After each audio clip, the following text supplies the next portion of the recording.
So after that happened, I get to the hospital and they take a bunch of X-rays of me, and my arm was broke. Of course, my elbows were shattered. I blew out. So basically, when I fell, I broke both my wrist, my arm, and I shattered my radial heads in my elbow, and that allows you to turn your arms like this. The radial head does.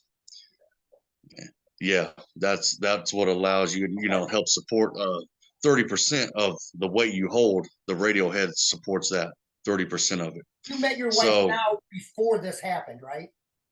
no, it was a couple years Okay, after. okay, Yeah, okay. Keep going. I was just wondering. yeah, that was a couple years later on.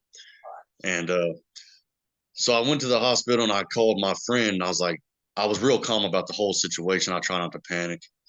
And I called him and I'm laying there and the phone's on speaker. It's laying on my chest. And I was like, man, you come down here and pick me up in Tennessee, because he was up here in Indiana. I fell off this roof and broke my arms. Yeah. He thought I was joking. I was definitely not joking. So finally, when I convinced him that I'm in this bad accident, he's like, yeah. So he came down. He drove all through the night to come down there. And when I woke up the next day, you've seen the picture a lot of people have of me laying in the hospital bed like this. Yeah. And I couldn't move. So I was stuck like that for 6 months. And I had to learn how to turn my arms and re-straighten them, everything. I had to learn how to reuse my arms pretty much. And I had to sleep. I slept in a recliner for 6 months with them elevated above my heart.